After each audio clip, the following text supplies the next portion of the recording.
This is the how-to. So we went through, these are the answers to these practice problems. I'm going to show individually for each of these four how we got those answers, how the solutions were created. If you want to fast forward to the specific one that you need, feel free to. I'm going to go through these four. So I'm going to move over to the document camera for these. These are the first two, x squared plus 14 plus 40, x squared plus 10x plus 16. The question we wanted to ask, or the method that tends to be the most effective for this, is what are two numbers that multiply to 40 that also add to 14? And you saw the answers already, but 4 times 10 is 40, and 4 plus 10 is 14.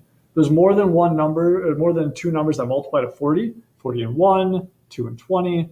I do like to go through the multiplication first because there are typically fewer integers that multiply to 40 than there are that add to 14. So it narrows it down a little bit faster. But 4 times 10 is 40, and 4 plus 10 is 14. Once you have those two numbers, then we can write our factors.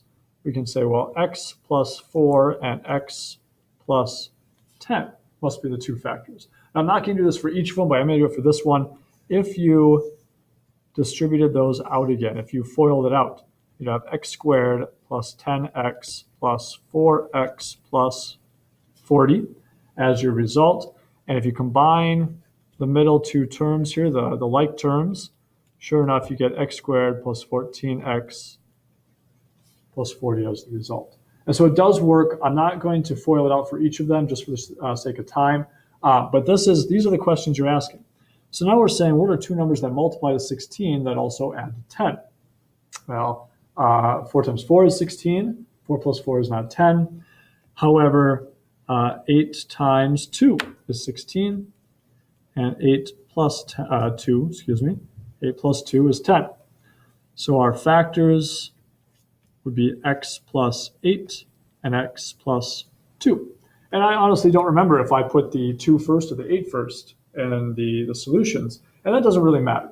It could be x plus 2 and x plus 8. As long as you have the plus 8 and the plus 2, you're good to go. You have the right answer. These two are a little bit more challenging because they have subtraction. That complicates things a little bit further. What we're looking for are two numbers that multiply to negative 27. That's not just a minus. It is a minus, but it's also a negative 27.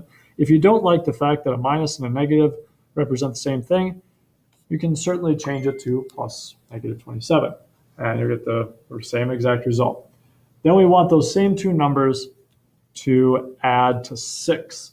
I know that 9 times 3 is 27, but since I need them to be negative, it'd be either negative 9 times positive 3 or positive 9 times negative 3. And I have to choose. Because I want this to be a positive number in the end, when I add the two together, I'm going to say a positive 9 times a negative 3 is going to give me a negative 27, and a positive 9 plus a negative 3 is going to give me a positive 6, which means my result of x plus 9 and x minus 3 will be my factors. And again, you can FOIL that out and see that it does work. For the next one, again, I want two numbers that multiply to a positive 14 but add to a negative 9. Ooh, so even though 7 times 2 is 14, 7 plus 2 is definitely not negative 9. But negative 7 times negative 2 is a positive 14. Remember, a negative times a negative is positive.